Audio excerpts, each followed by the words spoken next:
It's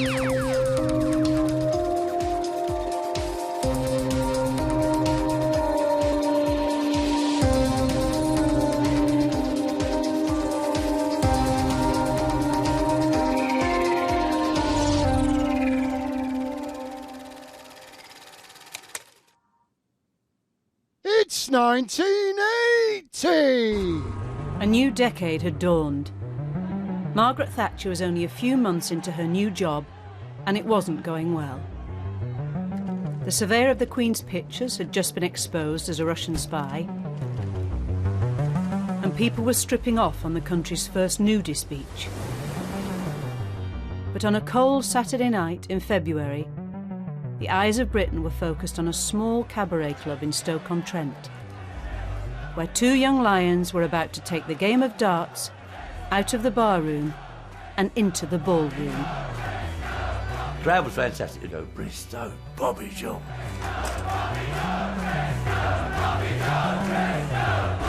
Bristow, Bobby, George, Eric Bristow, but well, that never happened in darts. It's like having a ringside seat at the Coliseum.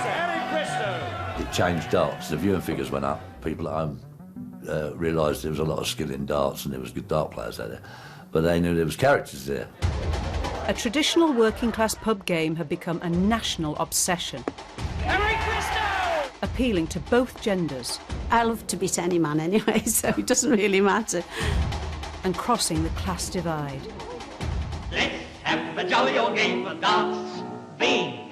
Let's have a jolly old game of darts, bing! On its tiny scale, it is elemental, with a thrilling milieu. It's really sort of tiddlywinks in a bear pit. Double 14. Yes! And it was television that for 2 decades launched darts into our living rooms, elevating its larger-than-life players into legends and turning its commentators into household names. I'm going to enjoy this. I think you will too. This is the story of those years, the pivotal games, the people and players who transformed a pub pastime into a sporting spectacle like no other.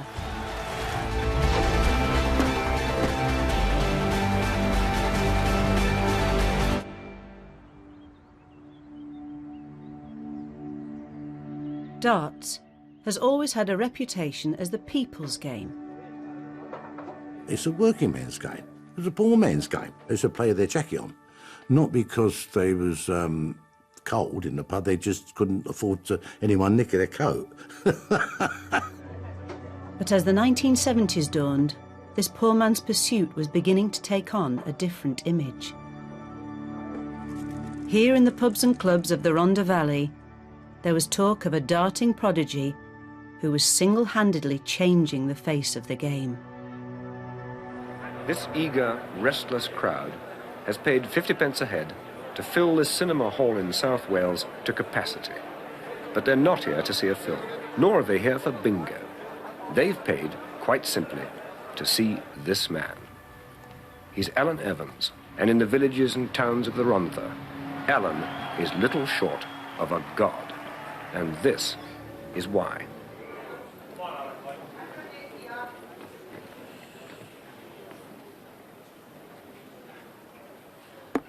Alan Evans would say what he was going to do, and he did it. I saw him play an exhibition or a challenge match, and he said, I'm going to hit 1,280s tonight. He said, and if I do, will you all put money into these collection jars? He said, and if I don't hit 12, I'll put £50 in, which was a lot of money then.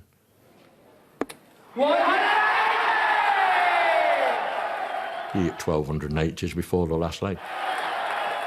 And soon, the legend of Evans the Arrow would spread far and wide beyond the valleys. Evans was following in a rich tradition of darts exhibition players, like Londoner Joe Hitchcock, who in the post-war years had held crowds with his skill and dexterity, and not only with darts. It's a tribute to Joe's wizardry that there's no shortage of volunteers to help him demonstrate his skill. And if Hitchcock's sideshow trickery seemed a cheapening of the proud art of darts, then it was actually much closer to the game's origins than you might think. The origin of the modern game of darts is traditionally lost in the mists of alehouse smoke. But what happened in the mid-Victorian period was that fairground showmen brought across to Britain a traditional French game called fléchettes. The implements you would use were these little items, imported from France in great numbers, just made of wood with turkey feather flights and a point. So these would have been used in fairgrounds for a period of between 80 and 90 years.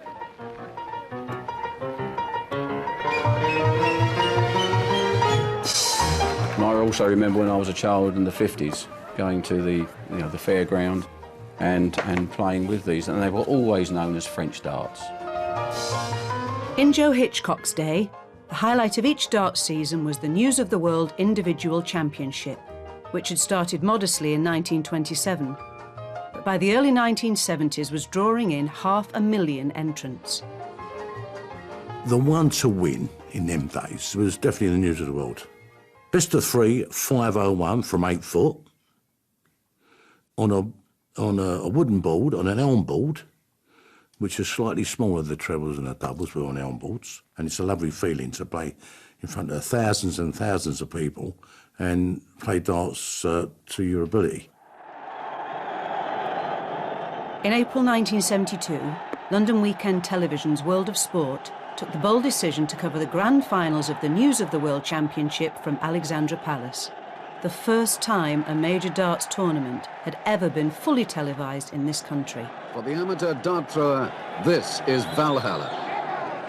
And it was that 5'2" Welshman from the Ronda, Alan Evans, in a dragon red sweatshirt and Cuban heels, who stole the show when he blitzed the reigning champion Dennis Filkins in front of 12,000 devoted fans supping cans of ale and brandishing leeks. With a record 7 million people tuning in to watch his exploits on World of Sport, Evans the Arrow now became the first hero of darts' television age. And in what was becoming an era of Welsh sporting brilliance, Alan Evans turned full professional and was soon joined at the top by his friend and fellow countryman, Leighton Rees. The guys that influenced me on the actual dartboard itself, first of all, was Alan Evans and Leighton Rees. Leighton had the best style, but Evans had the fiery will, and if he was playing today, sadly he's gone now, but if he was playing today, he'd be a force to be reckoned with. What Evans showed to both his fellow players and to darts fans was that darts was more than just a pub pastime. It was an aspirational career. I get well paid for my exhibition, so I can really allow to pay a driver every week. I like a few pints, so sometimes I have over the few. And then you've always got the breathalyzer coming into it. So some people might think it's just a show, but it's not really. I always class darts like boxing.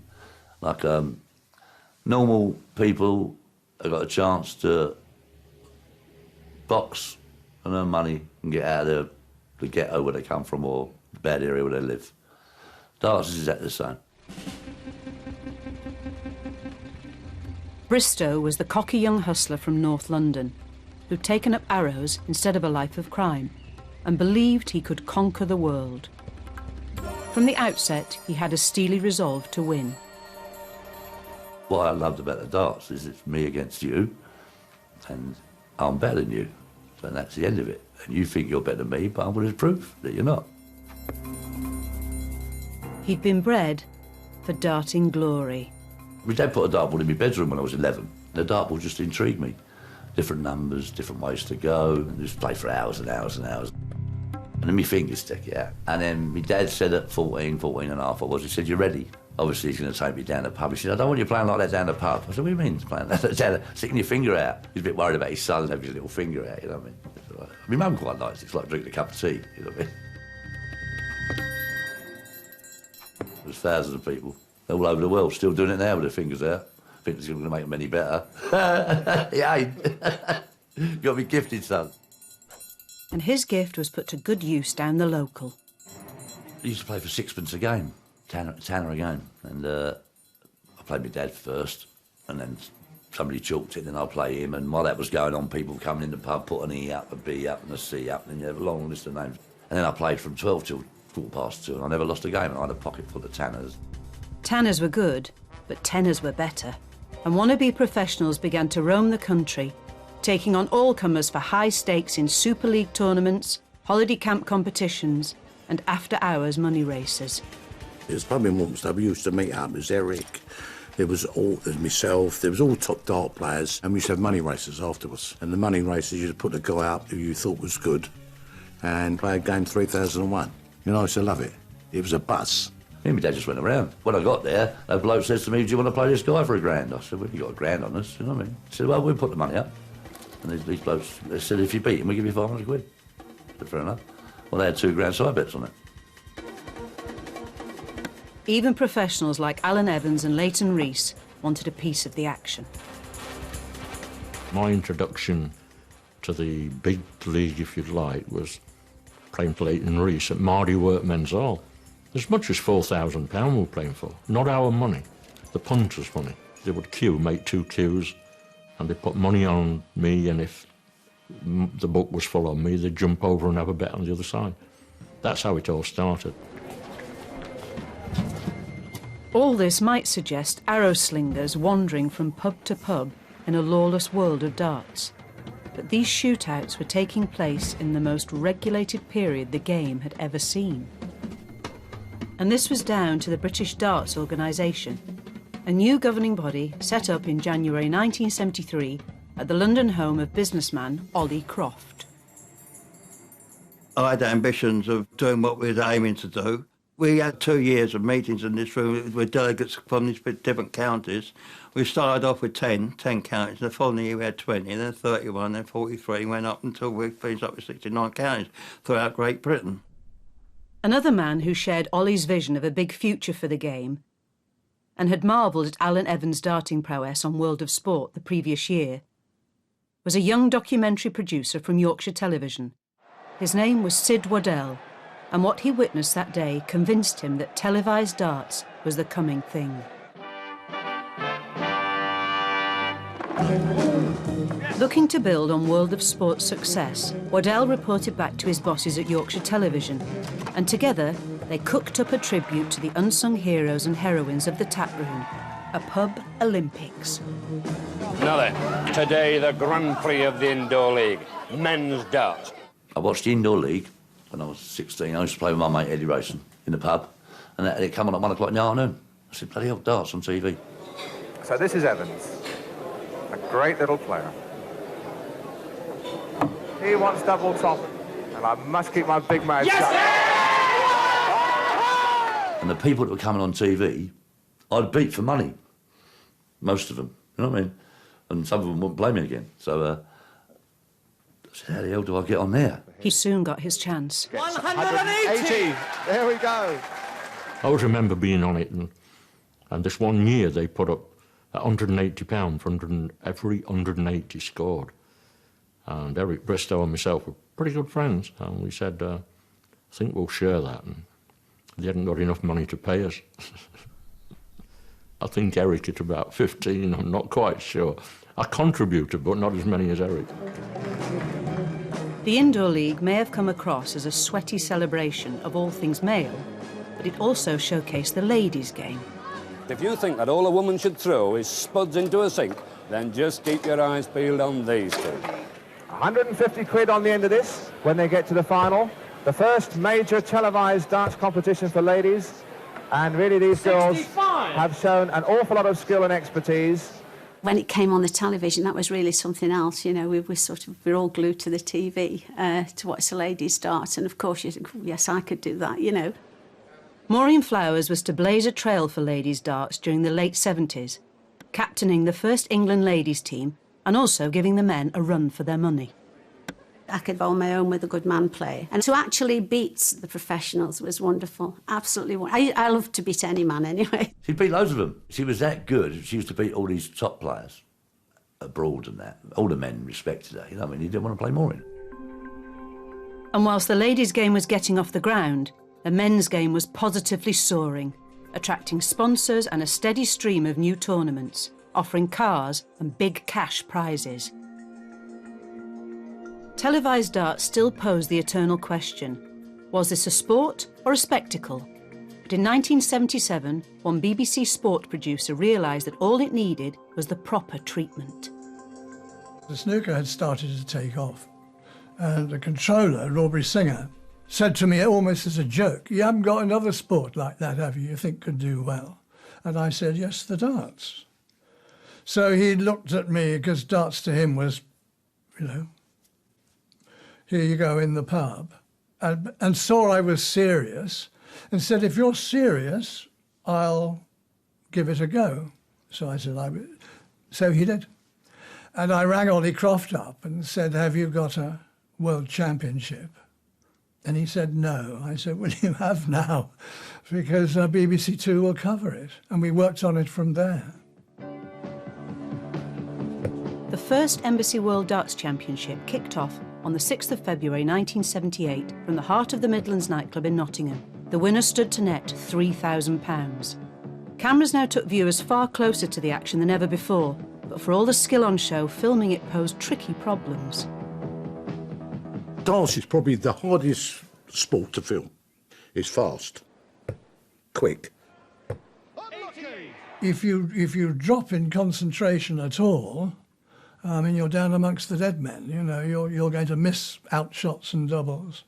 It takes a lot of concentration. And certain players' styles proved hard to capture. Double 18. Yes, he's done it. You got Kerry Morgan, he looked like he throwed hand grenades at you. I mean, the style was unbelievable. He beat me in the British professional final, right? And I'm going like, "Ton," he's going 26, I go, "Ton." I thought he's easy, go 180 like that. You know, he used to put you off. He only done me. Nick Hunter, directing the live feed in the scanner truck, felt that a vital ingredient was missing and was determined to show the players' faces. Darts was being covered largely with too many close-ups of a board while the player out of shot was throwing the dart. I can see why that was happening, because if you cover one shot for a throw, one shot for the board, one shot, it's sort of 6 shots every time a player throws his 3 darts. If they're fast, it's, you know, the viewer at home's watching shots. And after 2 days of it, I thought, this is no good. And apart from my finger, which was almost worn down to the quick, because I was just cutting backwards and forwards. And I was wondering how on earth I could stop this cutting. There were viewers complaining, and you know in your bones it's not working very well. So we had a bit of a meeting, and in the end, cameraman said, "Well, why don't you split the screen?" Game on. So dare one say it, he ought to be favourite because he gets the first throw. And on the split screen, you can see the face, you can see the board, and it made all the difference. It made it easier to cover and better to cover at the same time, which is quite rare. 100. You could watch a player start to lose it. 60. Or the opposite, if you like. You could watch a player gradually realising he's getting in control of the match. And that's a precious part of that split screen. And as well as transforming the look of televised darts, Nick Hunter was also to unleash a new and unorthodox commentator on an unsuspecting public. None other than the producer of the Indoor League, Sid Waddell. His enthusiasm and his knowledge of the game shone through, and I gave him a go. But a right hole in it left himself a double. Waddell was an enigma. A Northumbrian miner's son who'd won a scholarship to Cambridge and brought his Geordie exuberance to his commentary, which was full of puns and pumped-up scene setting. There was less noise when Pompeii was swamped in lava. His legendary one-liners would endear him to darts fans and players alike. He dug deep into it. He just didn't come along and just commentate. He felt for you. Earning him the sobriquet, the voice of darts. The atmosphere a cross between the Munich Beer Festival and the Colosseum when the Christians were on the menu. Sid needed a bit of controlling, really. He'd come out with the odd remark which would shiver me timbers, and I'd have to go out and have a word with him. And we had a battle or two. I think we were both right, really. He wanted to lighten it up and do it his way, and I didn't want him charging around like a bull in a china shop. With 2.7 million people tuning in to see Leighton Rees beat John Lowe in the final, split-screen darts and Sid Waddell's colourful Geordie lip had proved a hit combo. Double Cox to take the world's major prize.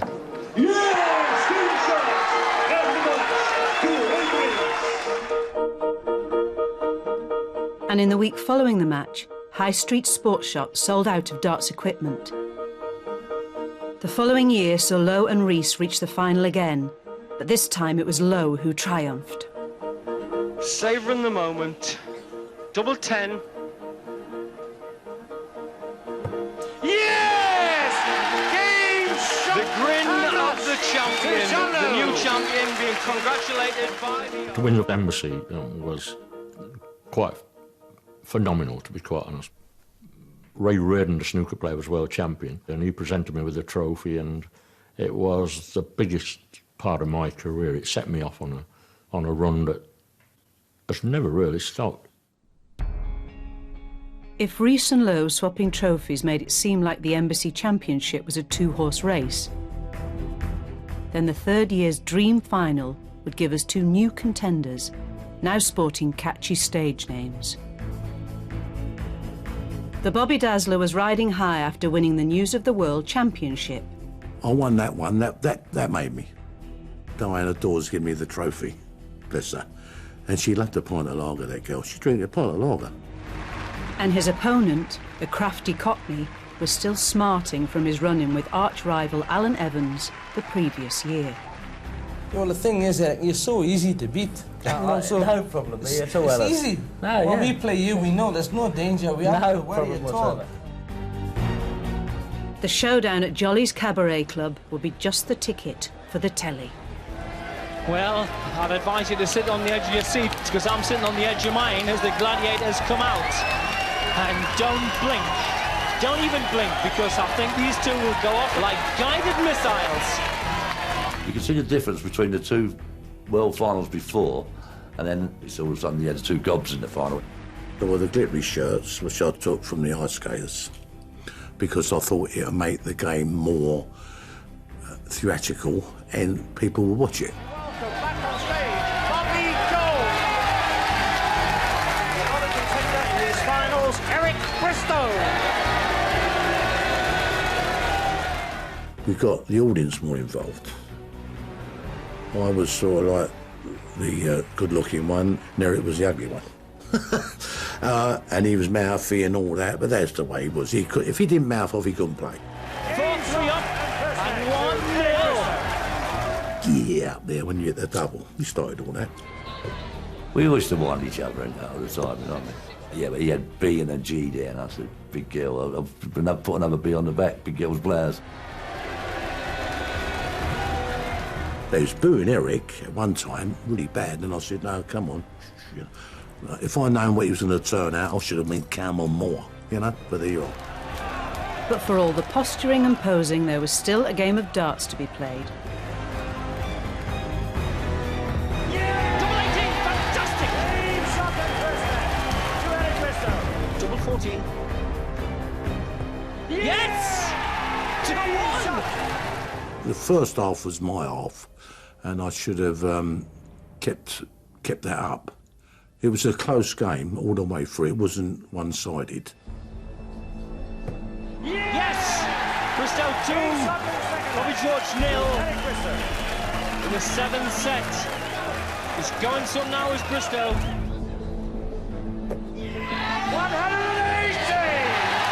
What they came to see. Bobby George fighting for his life here at Jolly's Club. After 2 hours, the match was delicately poised. Bobby needed a leg to tie the match. Eric needed it for the championship. If that man in red gets this set. He's the new champion. Game on, ladies and gentlemen, please. It was a good game. It was like most of the sets went to 3-2. He played well. We both knew each other for a long time. I mean, I used to play pairs with him when I was like 16. So it's not as if we didn't know each other's game inside out.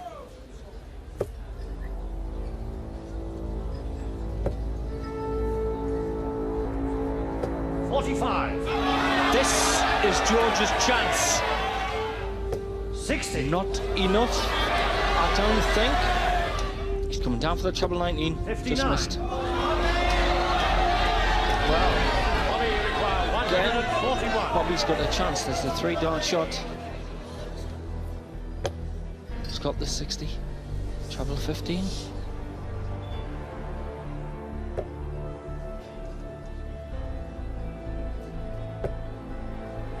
Lovely shot. 23. Treble 16 left me 2 9s.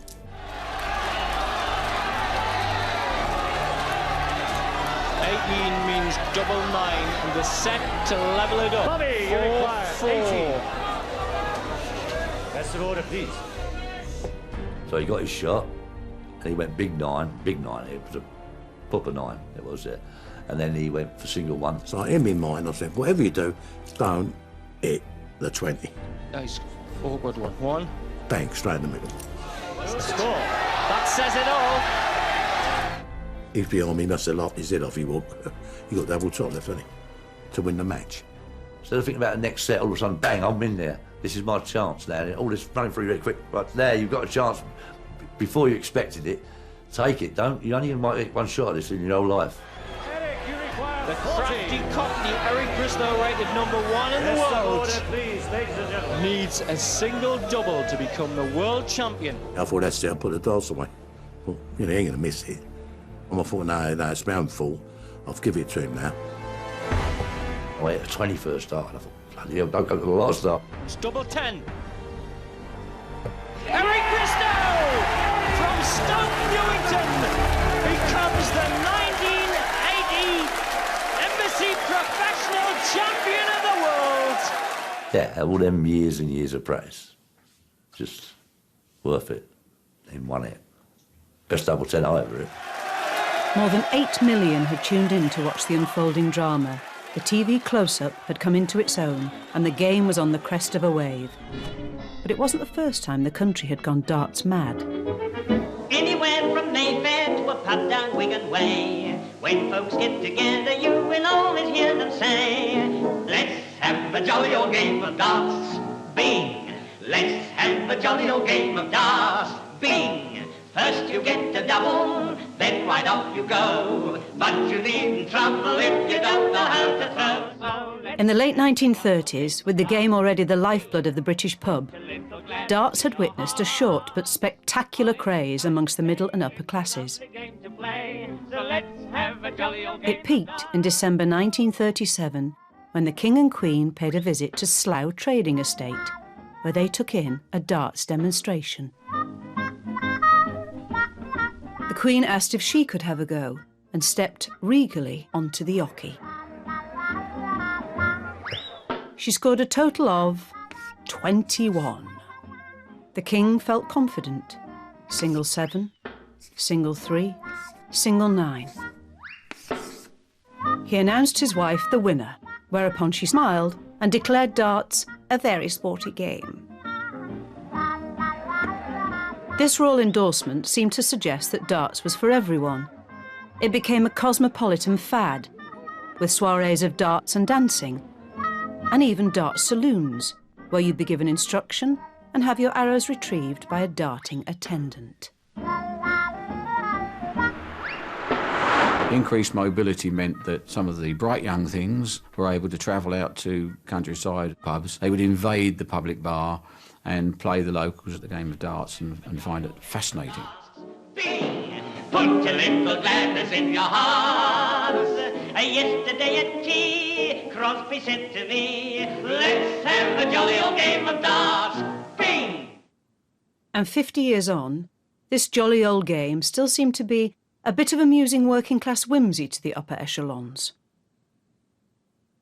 Someone who's being pushed around in most of the papers today, it seems, is Prince Edward. He's really got front-page treatment, hasn't he, for allegedly interrupting a darts match in a pub in Cambridge. Yes, there was the poor chap in with 5 friends in a pub, and clearly they interrupted a very serious darts match. And we all know how important those events are. Thank you for mentioning darts. Jonathan Miller here wants to say something about darts. Don't ask me what. Well, what do you want to say about darts? Well, in fact, I have no remark to make about darts as such. It doesn't really interest me, but the thing that fascinates me is the presentation of darts on television. And it's that split screen which you get, which reveals something very fascinating about human behaviour. Have you noticed that when the act of concentration is at its highest, there are very strange and irrelevant movements of the mouth and face, which are absolutely characteristic of each person. 45. The TV cameras had now put the darts player's lifestyle under close scrutiny. Television can make you or break you, really. Especially the close-ups. And all the pints and pot-bellied polyester were easy pickings for a new wave of comedy talent. Game on. So it's Fat-Belly to go first. And it's a good start. Double vodka. Single pint. They'd done that sketch just after the final of 1980. And me and Eric was like an hat pin with a dart. He was right thin, wasn't he? I had a really good physique, so there was no fat on me, and there was no fat on Eric. But because Leighton Rees was, say, chubby and jockey, they picked that. That's the sort of image that they tried to give it. They took the piss out of the game, but I think it backfired on, personally. I thought it was humorous, and it was wrong, because we're not all like that. It wasn't just the sketch shows that irritated the leading players. I think Leighton Rees is well on the way to another record. That's his 5th point already. The TV took the mickey out of us. They didn't really look after us then. You used to have bad shots on the TV of somebody having a pint and closing in on it. And really, they didn't have a lot of respect for us, looking back on it. Well, we knew that then. They made no secret of what they were doing in between throwing darts or at the end of a leg. So, I mean, you could see it happening. I mean, you don't avoid the shot. I mean, you avoid the close-ups, perhaps, but you can't pretend it's not happening. The image that TV projected of these outsized characters, together with the brash spectacle of the game, was a great stimulus to one of the decade's leading novelists. I'd watched a great deal of it on TV, and we're talking about an era, perhaps early 80s, where, you know, it was a very mercurial atmosphere at these events, where Eric Bristow, who's the biggest sort of rabble-rouser of them all, marvellously sort of arrogant. Double 8 for the set. Game set in the 4th set to Eric Bristow. If the crowd was having a go at him, he would stand waiting to throw, and he would detach his underpants from his bum crack, basically, in a quite a vivid and energetic gesture, which was showing what he thought of the audience, and then the temperature would go up again. Once you've seen Eric, you didn't forget him, did you? You know, I mean, he was that kind of a person. They'd be booing him and he'd be going, come on, I can't hear you, you know, and they'd go crazy. He just loved it. He loved people having a go at him. Maureen and Eric were now an item. The king of arrows had met his queen of darts. It was like Burton and Taylor going out, you know. Oh dear, they were the stars of the time. Derek, you know what?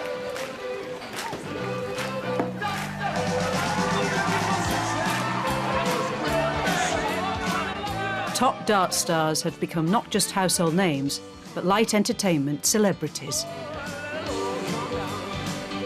I want him to put his head next to the dartboard, and I want to throw 6 darts. If we were going to have a game, we could pay for a bit of stakes, you know? Well, that'd be handy, yeah. How much you want to lose? They even made it onto Top of the Pops. Yes, that's darter Jocky Wilson, beaming out from the screen as Dexys Midnight Runners belt out their homage to soul singer Jocky Wilson.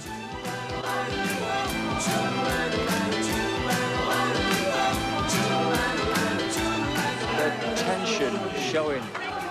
Drop his face. Jocky had won the 1982 Embassy World Championship in some style. One dart could give him the World Championship double 16. They'll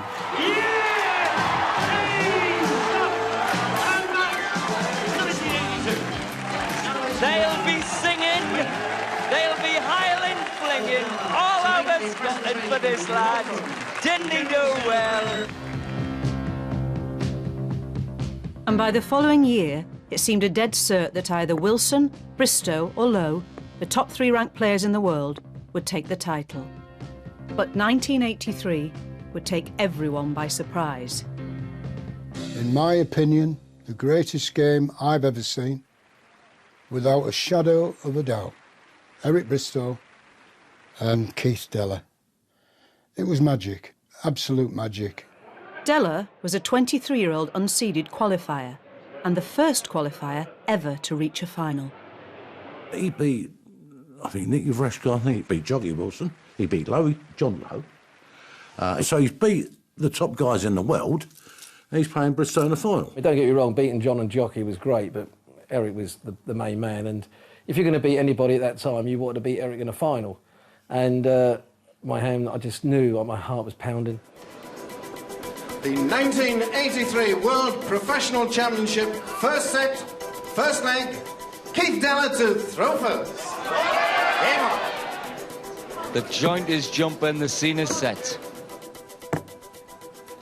Bullseye. Game shot, that's the first set to Keith Deller.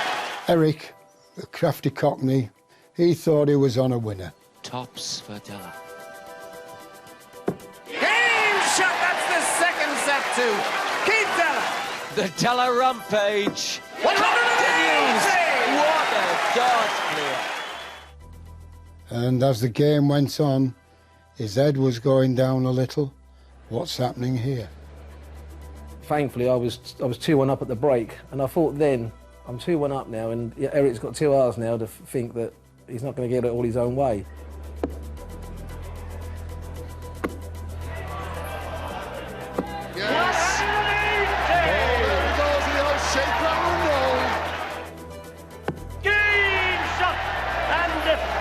A salute. To Eric Bristow. I thought I got him because he had 7 darts at a double to beat me earlier on. 64 to be champion of the world. The 64 that I missed, I could feel my lip, my hand was starting to shake a little bit. Double 16 for the title.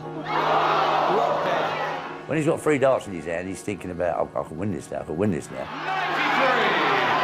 93. Double 9 for the world title. 1. Double 4 for the title. The 2 on double 2 were right on the wire. For the title, double 2.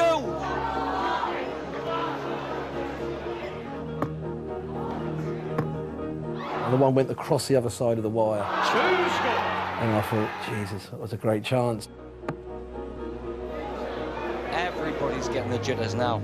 Yes, that's the 9th set to Eric Bristow. And then Eric went, like that, laughing, just to sort of get in my head a little bit. And the next set, I didn't even see it. I lost 3-0 because I was still annoyed. Top, Goes in.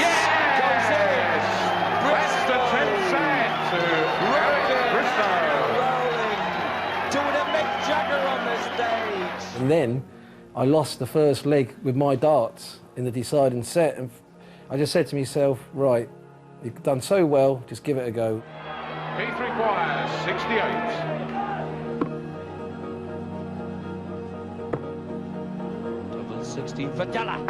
Yes, that's the 3rd leg to Keith Deller. At 2 legs to 1 in the final set, Deller needed 1 more leg to become champion. He decided to play the board and not the man. Deller takes this leg. He becomes world champion. 123. And then I made a bit of a boo-boo. He's got to get this leg, Bristow. Bullseye. Played the percentage shot. 89. He wanted 138. And I thought, well, he bowled it earlier on with 3 darts in his hand, twice, you know what I mean? And I thought 138's like bang, bang, bang. It's like all over the place. Like if you wanted 136, 60, 60, double 8, I would have went with the ball. But a 138 is like, as I say, it's like there, there, and there. So I thought I'll get a big 18, leave 32, because I won't miss 32. He must be brain dead from the neck up. The youngster that he's playing against, Della, he's on the shot to win the championship. Eric says, oh, I'll go for an 18, leave 32 because that's my favourite double. Well, you're in the championship and you've got 50 left with a dart in your hand. You don't take that chance. Keith requires 138. Dangerous Bristow is banking on Della not doing this, but the shot's on for the title. Double 12 for the title.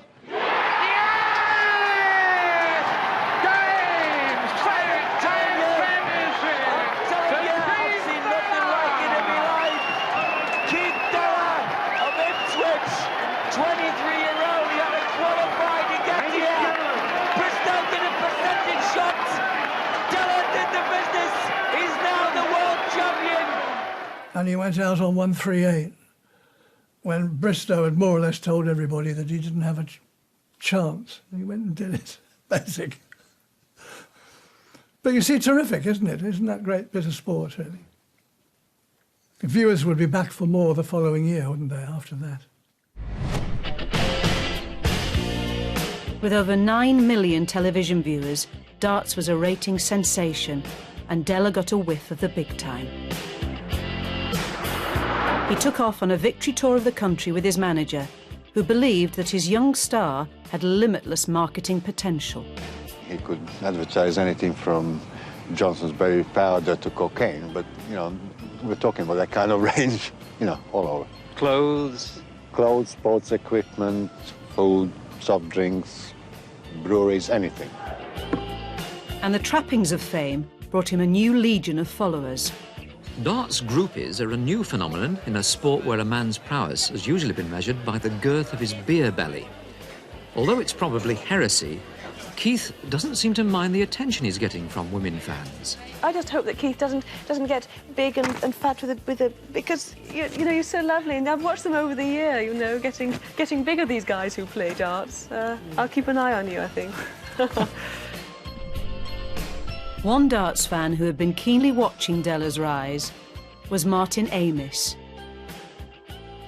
It's the drastic elevation into darts superstardom that made him come alive for me. And he says, I can handle it, you know, publicity, fame, I can handle it. Amis was already drafting his new novel, London Fields, which was to explore the delirium of darts, as he put it. And in preparation, he hung out with Della, half expecting him to be sozzled in some roadhouse, smothered in tattoos and darts mags. I met Martin in Enfield. It was in a wine bar. My wife Kim and I, and he walked in. He said, "What would you like to drink?" I said, "Can I have a sparkling water, please?" He had a pint or half a lager, and in them days you could smoke in the restaurants, and he had a roll-up. And he said, "I can't work this one out." He said, "There's you, Slim," he said, "and drinking mineral water. There's me with a fag on." You know, he said, "There's a wrong way round here." Amis was to incorporate Keith's name and fame into his story of a young qualifier's rise to darting stardom. But his character, Keith Talent, owed as much to the author's own experience of the game. A casual darter or arrow man all his life, right back to the bald board on the kitchen door. Keith had recently got serious. He'd always thrown for his pub, of course, and followed the sport. You could almost hear angels singing when, on those special nights, 3 or 4 times a week, Keith laid out the cigarettes on the arm of the couch and prepared to watch darts on television. But now he had designs on the other side of the screen. And it was television, which had elevated the game and remained its lifeline, that now became the architect of its downfall.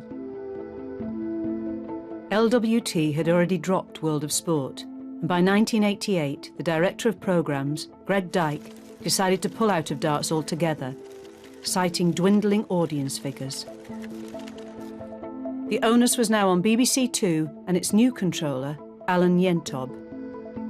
What I would like him to assure the darts public is that they're not being marked down as unfashionable. I have a schedule to fill, and I have to accommodate the other interests as well. So all I'd say to you is that be grateful that I'm not Greg Dyke, Yes. and I will do my best. And don't imagine that I'm not interested in the broader responsibilities of running a channel, and not simply in just putting on what I want. A drop in TV coverage would mean a drop in prize money and far less exposure. But for Eric Bristow, there were more serious worries. He had been diagnosed with a debilitating condition called dartitis. Dartitis is when you go up there, you go to throw a dart, and you pull it back like that. So you're just going like that, you go like that, and you lock. It locks, and you give it all this. I used to sort of count how long it took for him to let his darts go, how many seconds it took to actually let his darts go. It was strange, it was a shame. Usually, the problem has been letting it go, and if you watch it there, if you watched it years ago, it was a lot more fluent. Well, with the magic of our VT department, we can do that. You haven't seen it yet, but this is you in 1985 on the left and today on the right. And just watch how quickly you release this first arrow. We've timed it. We think you're about almost a second and a half slower.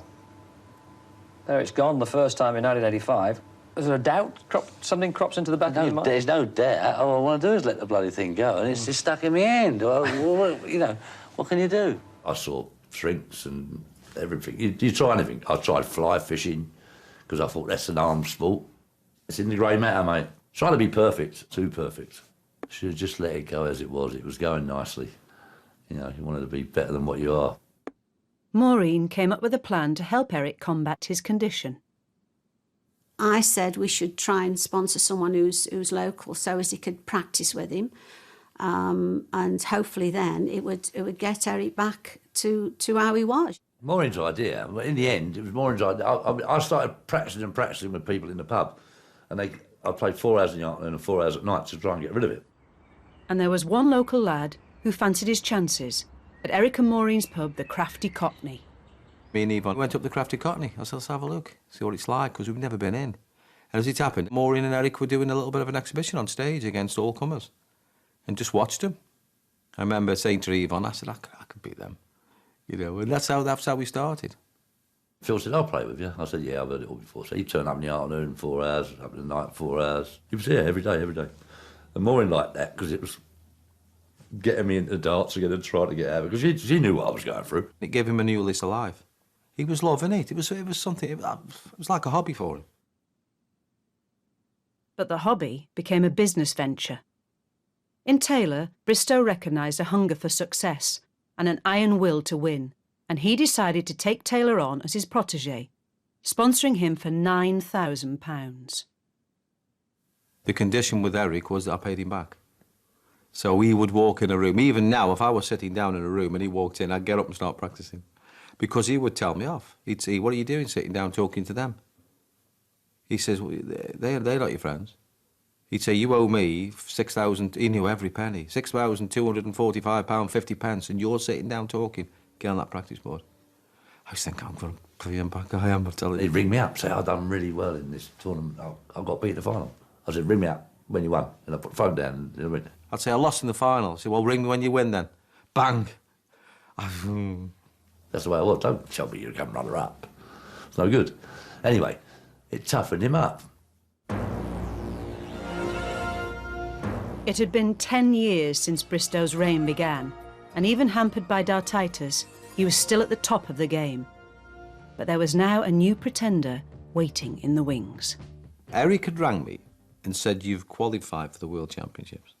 In your last place to get in. I think I was 32nd to get in. Taylor coasted through the early rounds before crushing Big Cliff Lazarenko 5-0 in the semi-final. I remember coming off stage, beating Cliff, going into the toilets, crying my eyes out. Eric come in, shut the door, come in. He's crying. We're both crying in the toilet, right? Got the door locked. And I looked at each other. I said, do you know where? He went, yeah. I said, well, what are we crying for then? He went, I don't know. And he won't admit it, but it's true. The big softy. We drew each other in the final. He's lay at me, he's taught me, he's sponsored me. Taught him too much. Well, that might be the danger. Can the pupil beat the master? I'm looking forward to it. It's been his little dream Eric's dream as well as mine. That's right. But tomorrow is his nightmare. It won't be. But I did have that little thing in the back of my mind thinking, right, you, all them phone calls, all that time you told me I owe you money, I'm going to get you now. Thank you, ladies and gentlemen. The 1990 Embassy Final. First set, first leg. Game on! The unique Bristow stance, like a praying mantis.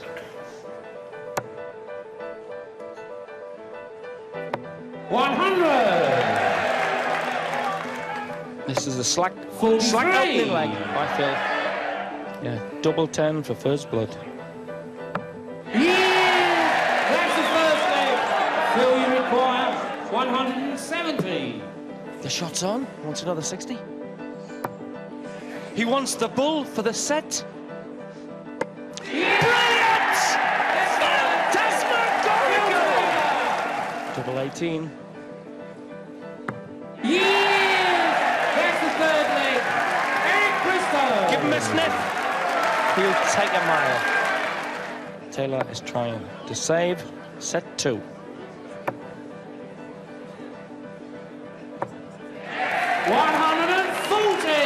Double 16. Yeah! That's the second set. Eric Bristow. One set each. The final cooking up well. For 2 sets, Bristow remained in the hunt. But then Taylor unleashed his now legendary power. Nice stay there. 180! He wants tops for the set.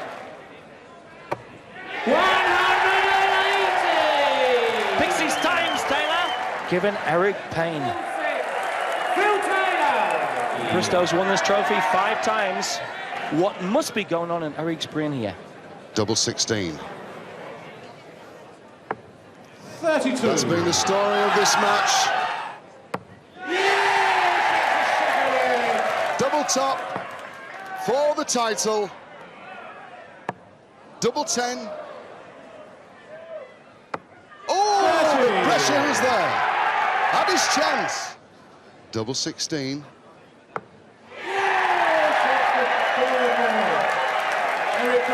He turned round, he said, you should have took your chance, you're not champion yet. Eric wouldn't give in. He hit a 180 and then he mumbled something at me. He'll fight.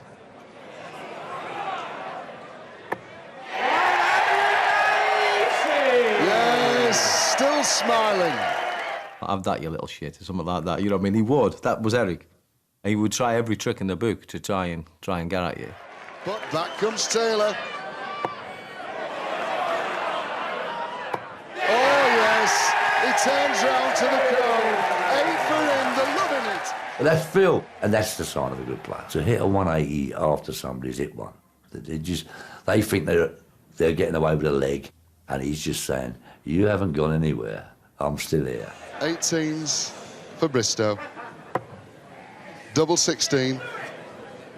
And then all of a sudden he just swings the pressure. With him throwing 3 darts has made you a bit wary again. He's missed the story of the match. 4 requires 49. Will it be 17 or 9? We'll see. Double top, yes, for the title. Double 10. It's there! It's there! He jumps up, he shakes hands with Bristow. Bristow, the champion in the 80s. Phil Taylor there, the champion in the 90s. He was absolutely brilliant. He came onto that stage, he took it over, and to be quite honest with you, what he's done for the sport, no one else can do. He's just fantastic, you know, and it needed that. It was at the time when it was needed. Yeah, darts was on a decline then. It took me maybe 6 or 7 times being world champion to make a name for myself.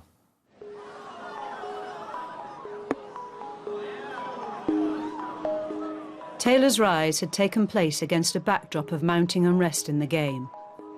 For the top players, dismayed by the drop-off in TV coverage and prize money and less exposure, it was the British Darts Organisation who were to blame.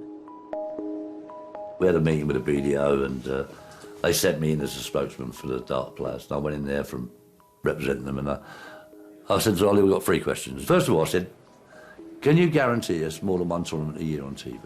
He said no. I said, second one, would you mind if we run our own tournaments? Sky wanted to come in, and we had contacts to run a tournament. And he said yes. And then my last question was, OK, if we did run our own tournament, what would happen? And he said, we'll ban you.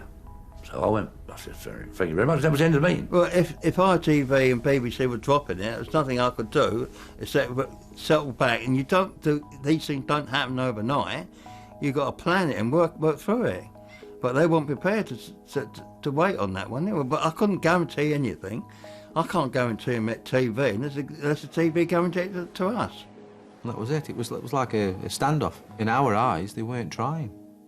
You know, you've got to set the right people on. Ollie Crofted had it great. Ollie was great, don't get me wrong, but he wasn't the right man then. We needed, you know, professional people. Go out there and try and find it. The band Players, 16 rebels, struck out, and in 1992 formed a breakaway organisation eventually called the Professional Darts Corporation. Since then, these two bodies, the BDO and the PDC, have coexisted, mounting their own rival World Championships.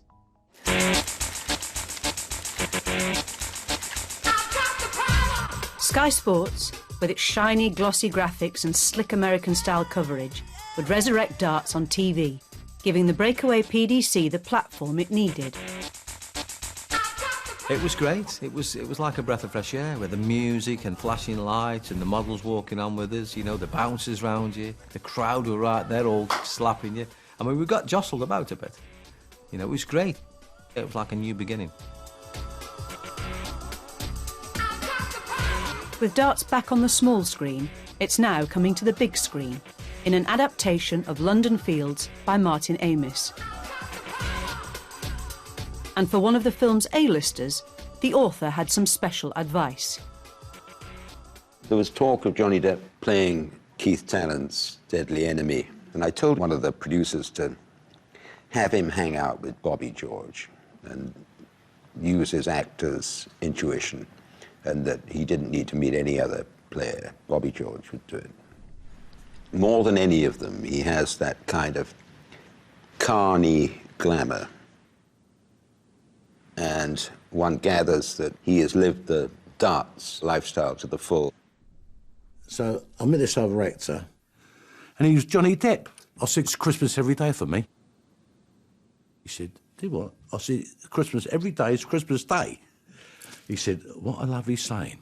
Christmas Day is every day for me. Can I use that? I said, use what? That Christmas Day is every day for me. I said, yeah. And he had to say, this bloke interviewed him and said, are you going to win? Win? Of course I'm going to win. It's Christmas every day for me, innit? I taught him to swear in Cockney as well. And as Hollywood delves into the smoky world of pubs, money racers and competition darts, the game's most famous player is back on the road, taking on all comers, and still throwing good arrows. You got a beautiful chin. You got beautiful skin. You got a beautiful face. You got taste. You got beautiful eyes.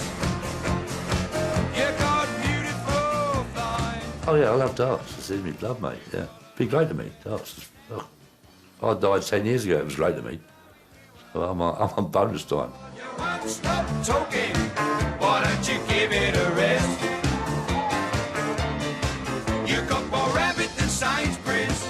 This time you got it off your chest. Now you was just the kind of girl to break my heart in two. I knew right off when I first clapped my eyes on you. But how was I to know you'd been my ear holes too? With your incessant talking, you'll be coming a pest. Rabbit, rabbit, rabbit, rabbit, rabbit, rabbit, rabbit, yep, yep, rabbit, yep, yep, yep, rabbit, rabbit, bunny, jabber, rabbit, yep, rabbit, rabbit, bunny, rabbit, jabber, rabbit, yep, yep, rabbit, bunny, bunny, jabber, rabbit.